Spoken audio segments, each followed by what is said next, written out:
Hello friends, Vinci classes में आप सबका स्वागत है। हम लोग एनटीपीसी का प्लेटफॉर्म कोचिंग सेंटर का वॉल्यूम 2 का टेस्ट सीरीज कर रहे हैं, जिसमें पार्ट 1 में हम लोग 11 तक का क्वेश्चन कर चुके हैं। पार्ट 2 में हम लोग 12 से क्वेश्चन स्टार्ट करेंगे। 12 नंबर क्वेश्चन में है, समान त्रिज्या वाले आधार के एक शंकु बनाने के लिए 5 सेंटीमीटर त्रिज्या के धातु के एक गोले को पिघलाया जाता है, तो शंकु की ऊंचाई क्या है।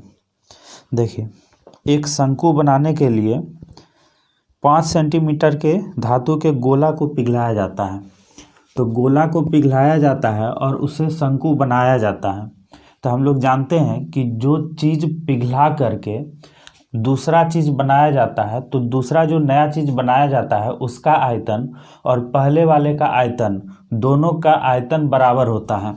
तो गोला का आयतन, गोला को पिघला करके शंकु बनाया गया है, तो गोला का जो आयतन होगा वही शंकु का आयतन होगा। तो गोला का आयतन हम लोग जानते हैं 4/3 पाई आर क्यू होता है।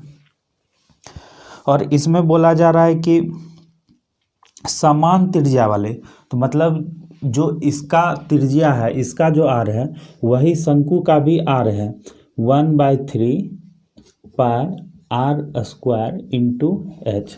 ये होता है शंकु का आयतन, और इसको पिघला करके शंकु बनाया गया है, मतलब दोनों का आयतन बराबर होगा। यहाँ से हम लोगों को बोला जा रहा है कि बताइए एच का मान कितना होगा। तो एच का मान हम लोगों को निकालना है, 3 और 3 कट जाएगा, पाई और पाई कट जाएगा, यहाँ आर स्क्वायर कट जाएगा, यहाँ से आर क्यू कट जाएगा। तो बचा क्या, एच बराबर 4r। 4 इंटू आर का मान इसमें दिया गया है, त्रिज्या 5 सेंटीमीटर त्रिज्या है, तो आर बराबर 5, यानी 20 सेंटीमीटर जो होगा ये शंकु का हाइट होगा। ऑप्शन नंबर सी इस क्वेश्चन का उत्तर हो जाएगा। नेक्स्ट क्वेश्चन हम लोग देखते हैं।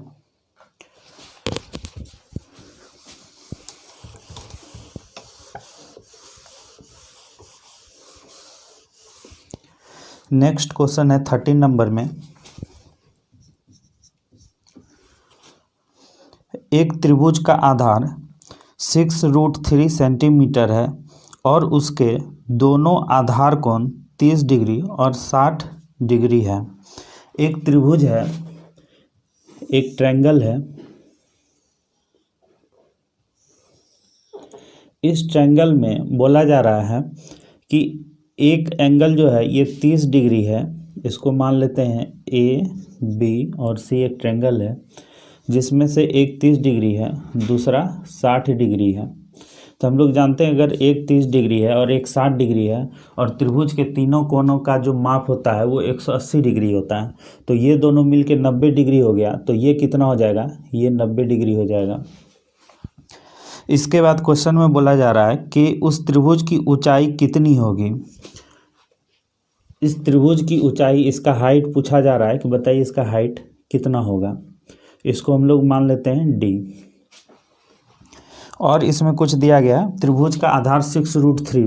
त्रिभुज का आधार क्या है, ये है, इसका वैल्यू दिया हुआ है 6√3 इस पूरा का, और ये हम लोगों को निकालना है। तो देखिए इस क्वेश्चन में कुछ नहीं करना है, इसमें tan 30, इसमें देखिए ये P होगा। इसके लिए अगर देखें, इसके लिए एंगल देखते हैं तो ये परपेंडिकुलर है और ये क्या है, बेस है। अगर ये परपेंडिकुलर और ये बेस है तो tan 30 का वैल्यू अगर हम लोग लेते हैं तो 1/√3 होता है, ये 1 होगा, और इसका B और D का वैल्यू जो होगा ये √3 होगा। उसी तरह से अगर इसमें देखते हैं तो tan 60 डिग्री का मान कितना होता है, √3 होता है। तो √3 tan, यहाँ पे हम लोग लेते हैं tan 60 डिग्री। tan 60 डिग्री का वैल्यू होता है √3, इसको हम लोग √3/1 लिख सकते हैं। तो इस एंगल के लिए परपेंडिकुलर ये है, तो इसका वैल्यू हम लोग √3 लिख सकते हैं, और नीचे में बेस इसका 1 लिख सकते हैं। अब हम लोग देखते हैं कि अगर इस एंगल के अकॉर्डिंग चलें तो इस हाइट का मान 1 होना चाहिए। लेकिन इस एंगल के मुताबिक चलते हैं तो इसका हाइट √3 होना चाहिए, लेकिन होगा तो दोनों बराबर, या तो 1 होगा या √3 होगा। तो हम लोग क्या करते हैं, 1 को √3 बना लेते हैं, तो 1 को √3 से गुना कर देते हैं। अगर 1 को √3 से गुना करते हैं तो ये √3 हो जाएगा। इसका मान था tan 30 डिग्री बराबर 1/√3, यही लिए थे। अब अगर 1 को हम लोग √3 बनाने के लिए √3 से गुना करेंगे तो ऊपर नीचे दोनों √3 से गुना करना पड़ेगा।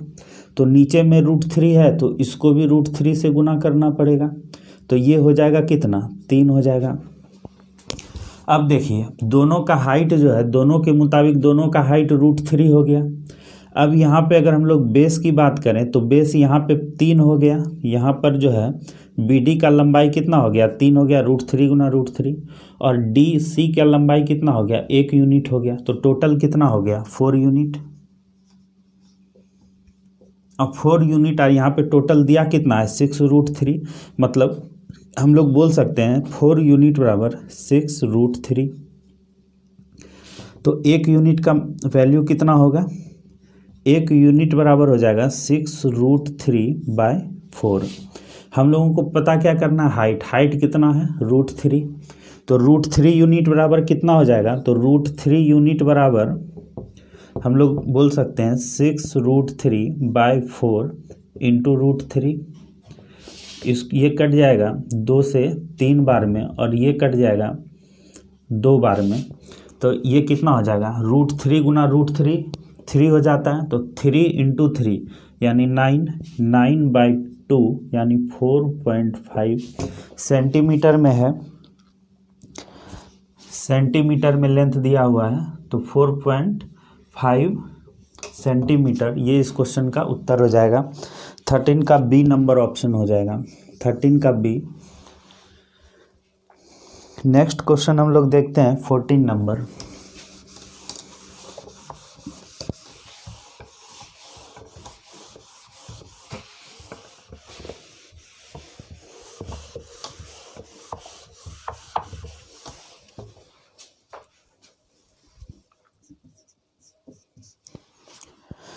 नंबर क्वेश्चन में है 2401। इसको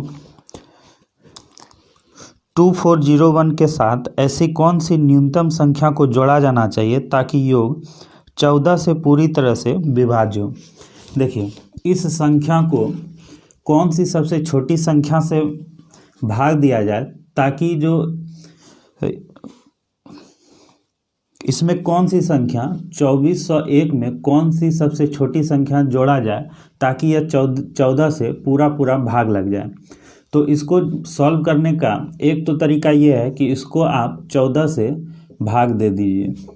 14 से भाग देते हैं, उसके बाद जो रिमाइंडर बचता है, जो रिमाइंडर शेष बचता है, वही इस क्वेश्चन का उत्तर हो जाएगा। तो 14 से भाग देने पर शेषफल 7 बचता है, तो 7 जो है इस क्वेश्चन का उत्तर हो जाएगा। एक तो ये है, और दूसरा है कि आप इसको ऑप्शन मेथड से सॉल्व कर सकते हैं। इसमें देखिए ऑप्शन हम लोगों को दिया गया है, पहला ऑप्शन है 8, दूसरा ऑप्शन देखते हैं 7, ऑप्शन सी में दिया गया है 4 और ऑप्शन डी में दिया गया है, ऑप्शन डी में है 5। तो इसमें हम लोग देखते हैं कि 2401 है, जो संख्या है वो 2401 है। और इसमें जो है 14 से भाग देना, क्या इसमें कौन सा संख्या ऐसा जोड़ें कि ये जो संख्या है 14 से पूरा भाग लग जाए। ये क्वेश्चन में दिया हुआ है। तब हम लोग देखते हैं कि अगर ये 14 है और 14 से इस संख्या में भाग देंगे तो ये 2 और 7 से भी भाग लगेगा। मतलब ये जो 14 से अगर इसमें भाग लग रहा है तो इस संख्या में 2 और 7 से भी भाग लगना चाहिए। तो 2 और 7 से भी भाग लगना चाहिए। तो इसमें देखिए हम लोग अगर 8 यहाँ पे जोड़ते हैं तो 8 और 1 कितना हो जाएगा, इकाई का अंक, इस संख्या का इकाई का अंक 9 होगा।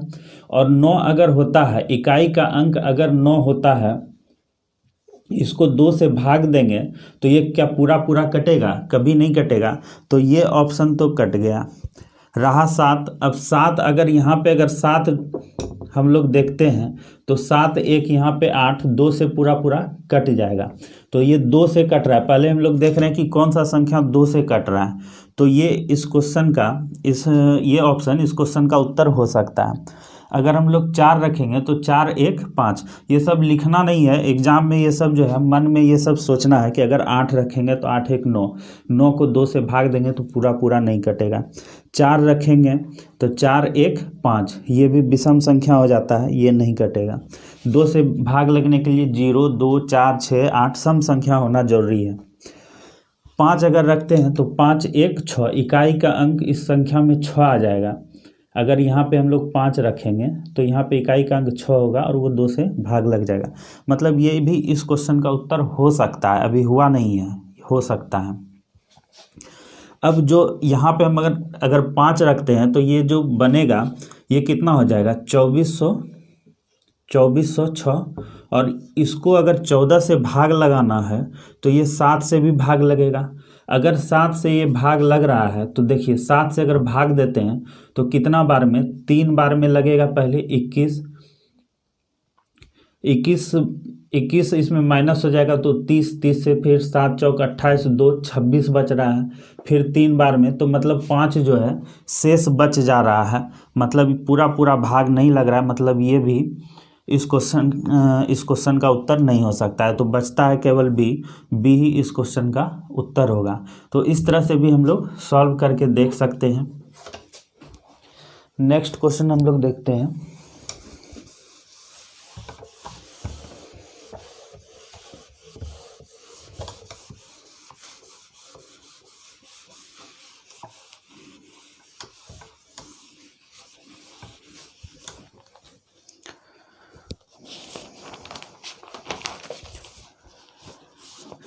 पंद्रह नंबर क्वेश्चन में है 1960 1960 के 25%। 25% मतलब क्या होता है? 1/4। 25% का मतलब क्या होता है? 1/4।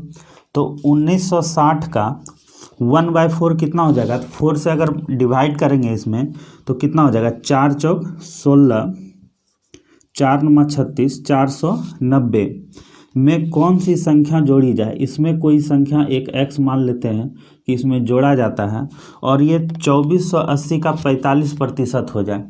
45% होना है किसका? तो 2480 का 45% होना है, हो जाएगा। तो 45% हम लोग निकालने के लिए क्या करेंगे कि पहले 50% देखते हैं कि कितना होता है। अगर 50% क्या हो जाएगा? इसका आधा, तो 50% हो जाएगा 1240, आसानी से निकल जाएगा। 50% हो गया 1240। उसके बाद क्या होगा कि 5%, ये तो 50% है, ये 50% है, इसमें हमको 5% और माइनस करना है, तब ये हो जाएगा 45%। तो इसका देखिए 10% कितना हो जाएगा? 248। 248 का आधा कर देंगे तो वो कितना हो जाएगा? 5%।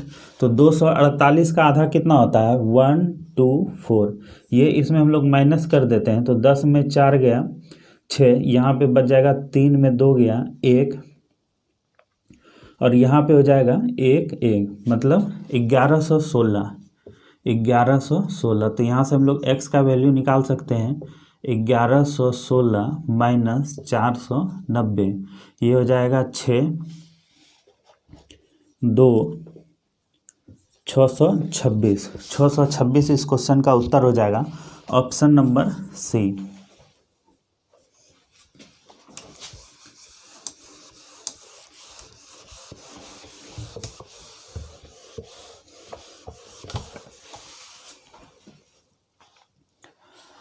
सोलह नंबर क्वेश्चन देखते हैं हम लोग।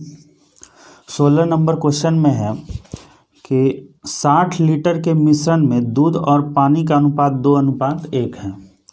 60 लीटर का मिश्रण है, 60 लीटर का मिक्सचर है, और इसमें जो रेशियो दिया गया है मिल्क एंड वाटर का, मिल्क को हम लोग M से डिनोट करते हैं और वाटर को W से। तो इसका जो रेशियो दिया गया है 2:1, 2:1 में दिया गया है। यदि यह अनुपात 1:2 हो जाए तो डाले गए पानी की मात्रा ज्ञात करें। 2:1, अगर ये अनुपात 1:2 हो जाए, अगर ये 1:2 हो जाए तो पूछा जा रहा है क्वेश्चन में कि डाले गए पानी की मात्रा बताइए कितनी है। डाले गए पानी की मात्रा हम लोगों से क्वेश्चन में बोला जा रहा है कि पानी की मात्रा बताइए। तो दूध की मात्रा तो नहीं डाला गया, दूध की मात्रा तो कांस्टेंट होगा, दूध में कोई छेड़छाड़ नहीं किया गया है। बोला जा रहा है कि पानी का मात्रा बताइए जो मिलाया गया है। तो दूध पहले 2 था, अब देख रहे हैं कि 1 हो जा रहा है, तो दूध तो दोनों जगह बराबर होना चाहिए। तो हम लोग क्या करेंगे कि दूध में जो है, दूध का जो नंबर है नीचे वाले के ऊपर वाले के साथ गुना कर देंगे, गुना 1, और जो ऊपर वाला है उसको नीचे वाले के साथ गुना कर देंगे, सिर्फ दूध का। तो अब हम लोग जो देखेंगे रेशियो कितना बन जाएगा, 2:1, 2:1, और ये जो बन जाएगा ये कितना बन जाएगा, 2:2 दूनी 4। अब हम लोग देख रहे हैं कि दूध जो है अब दोनों जगह बराबर हो चुका है जो होना चाहिए था। अब हम लोग देखते हैं कि 3 यूनिट टोटल कितना मिक्सचर था, 60 लीटर, और यहाँ पे हम लोग देख रहे हैं कि टोटल दूध और पानी दोनों मिलके कितना हो रहा है, 3 यूनिट हो रहा है।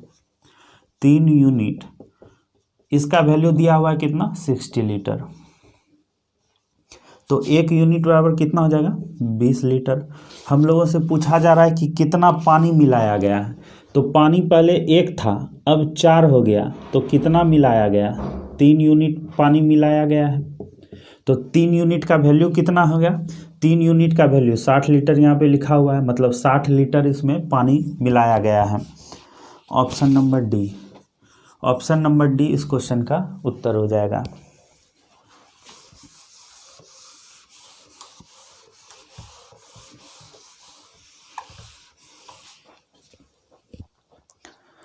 नेक्स्ट क्वेश्चन हम लोग देखते हैं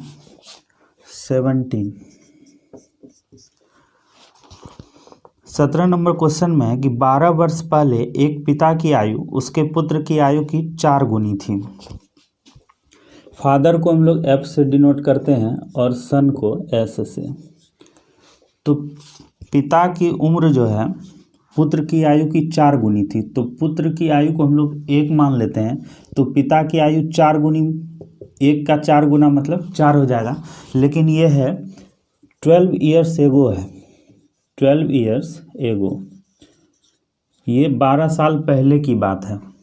फिर बीच में कहीं प्रेजेंट आया होगा, अभी जो चल रहा है प्रेजेंट का टाइम चल रहा है, प्रेजेंट में कुछ होगा, ये रेशियो जो नहीं दिया गया है। उसके बाद बोल रहा है 6 वर्ष के बाद, मतलब प्रेजेंट अभी है बीच में, ये 12 वर्ष प्रेजेंट से अभी वर्तमान से 12 साल पहले की बात बोला गया है। अब 6 साल बाद, 6 ईयर्स आफ्टर, 6 साल बाद जो होगा ये रेशियो कितना हो जाएगा, पुत्र की आयु की 2 गुनी, मतलब ये अगर 1 लेते हैं तो ये पिता की उम्र जो है इससे दुगनी हो जाएगी, ये रेशियो बताया गया है। अच्छा, अब एक चीज़ है कि अगर आपका छोटा भाई आज आपसे 2 साल का छोटा है, तो आज से 10 साल बाद वो आपसे कितना छोटा हो जाएगा, फिर भी 2 साल का ही छोटा रहेगा। अगर आपका उम्र बढ़ रहा है तो उसका भी तो उम्र बढ़ रहा है। आपका छोटा भाई जितना आज आपसे छोटा है, 10 साल, 15 साल, 20 साल, उसके बाद भी उतना ही छोटा होगा। वही चीज़ यहाँ पे है कि पिता पुत्र से आज जितना बड़े हैं, 6 साल या 10 साल जितना भी बाद होगा उतना ही बड़े होंगे। तो यहाँ पे दोनों का उम्र का अगर अंतर हम लोग देखते हैं तो 3 यूनिट का अंतर है दोनों के उम्र में। यहाँ पे देखते हैं तो यहाँ पे उम्र का अंतर 1 यूनिट है, इसका मतलब गड़बड़ है। तो गड़बड़ है तो इसको सही करना पड़ेगा। तो सही करने के लिए क्या करेंगे, जो नीचे वाले का रेशियो का उम्र का अंतर है वो ऊपर वाले के साथ गुना कर देंगे, और जो नीचे वाले का जो अंतर है, जो नीचे वाले के उम्र का अंतर है, ऊपर वाले के उम्र का अंतर है, उसको नीचे वाले के साथ में गुना कर देंगे। अब जो रेशियो बनेगा वो कितना बनेगा, 4:1 का, और ये जो रेशियो बनेगा कितना का बनेगा, तो 3 दूनी 6:3 का। अब देखिए यहाँ पे उम्र का अंतर 3 है और यहाँ पे भी उम्र का अंतर 3 है। इसका मतलब जो है ये चीज़ अब बैलेंस हो चुका है। अब हम लोग देखेंगे यहाँ पे कि दोनों के बीच का अंतर जो है वो कितना का है। तो यहाँ पे हम लोग देख रहे हैं तो अंतर पहले 1 था, अभी 3 है, तो 1 और 3 है, तो अंतर कितने का है, 2 यूनिट का अंतर है। अंतर यूनिट में देखा जाए तो 2 यूनिट का अंतर है, लेकिन अगर समय रियल समय में देखा जाए तो प्रेजेंट से ये 12 वर्ष पहले की घटना है और ये प्रेजेंट के 6 वर्ष बाद का घटना है। तो दोनों में समय का अंतर कितना हो गया, 18 साल का अंतर हो गया। तो ये 2 यूनिट का वैल्यू कितना हो गया, 18 ईयर्स। तो 1 यूनिट बराबर कितना होगा, 9 ईयर्स। 1 यूनिट का वैल्यू 9 ईयर्स हो गया।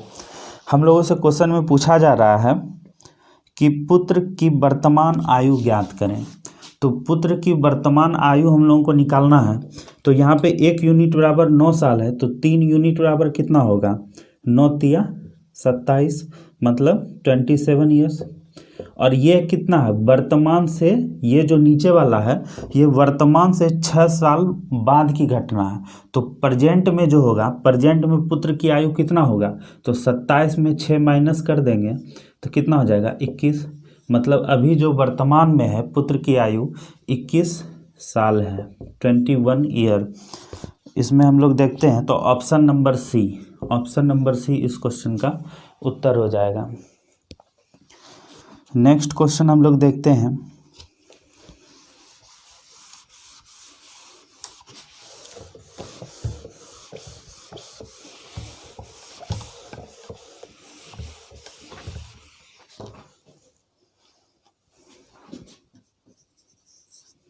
अठारह नंबर क्वेश्चन में है कि 17, 25, 8, 3 और 12 की जनसंख्या मानक विचलन 7.56 है। यदि प्रत्येक संख्या 3 से गुना हो जाती है तो नया मानक विचलन क्या होगा। तो इसमें नया मानक विचलन जो होगा, जो पहले विचलन था 7.56, ये टोटल नंबर कितना 3 से गुना हो जा रहा है टोटल, तो ये भी 3 से गुना हो जाएगा। इसको हम लोग गुना करते हैं तो कितना होगा, 6 तिया 18, 5 तिया 15, 1 16, 7 तिया 21, 1 22, 22.68। ऑप्शन नंबर सी इस क्वेश्चन का उत्तर हो जाएगा। नेक्स्ट क्वेश्चन हम लोग देखते हैं 19 नंबर।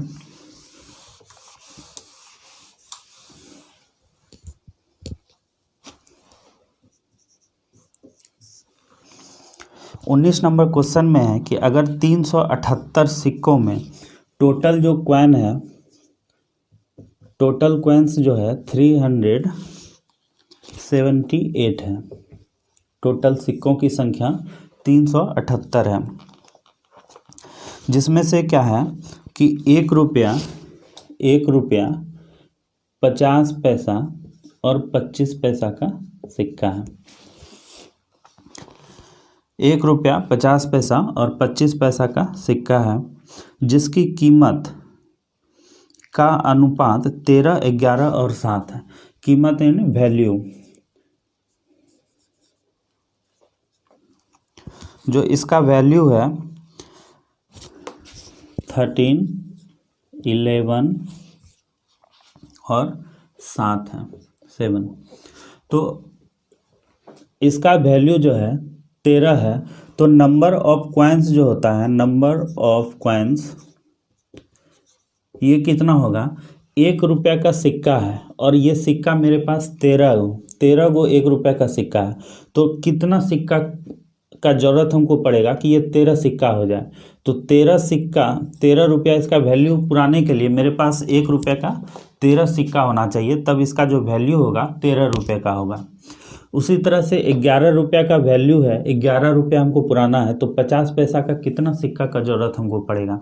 तो इसका दुगना यानी 22 सिक्का अगर रहेगा हमारे पास 50 पैसा वाला, तो उसका कीमत कितना होगा, 11 रुपया। और उसी तरह से अगर इसको देखा जाए तो 7 रुपया हम लोग को चाहिए, 7 रुपये का कीमत है, तो 25 पैसा का कितना सिक्का होना चाहिए? तो 28 सिक्का होना चाहिए। 7 चौक 28, मतलब 28 सिक्का होगा, तो इसका दाम जो है 7 रुपया होगा। और ये टोटल क्या है? नंबर ऑफ कॉइन्स है। तो टोटल नंबर ऑफ कॉइन्स जो दिया गया है, ये यहाँ पे देख, टोटल नंबर कितना दिया गया है? 378। 378। ये सब क्या है? ये सब रेशियो में है, यूनिट है, ये सब यूनिट में है। तो इसको अगर हम लोग जोड़ते हैं तो कितना होगा? 3 2 5 8 5 13, 2 2 4 2 6, मतलब 63 यूनिट का वैल्यू जो है 378 है। तो एक यूनिट का वैल्यू कितना होगा? 378/63। इसको 9 से हम लोग काटते हैं तो 4 बार में 9 चौक 36, 9 दूनी 18, 9 सत्ते 63, 7 छक 42। एक यूनिट का वैल्यू 6 हो जाता है। तो हमसे क्वेश्चन में पूछा जा रहा है कि 50 पैसे के सिक्कों की संख्या कितनी होगी। तो नंबर ऑफ कॉइन्स 50 पैसे की जो सिक्का है वो कितना है? 22 यूनिट। एक यूनिट का वैल्यू 6 है, तो 22 यूनिट का वैल्यू कितना हो जाएगा? 22 गुना 6 कितना हो जाएगा? 132 सिक्का। Option number A, option number A इस क्वेश्चन का उत्तर हो जाएगा। नेक्स्ट क्वेश्चन हम लोग देखते हैं 20 नंबर।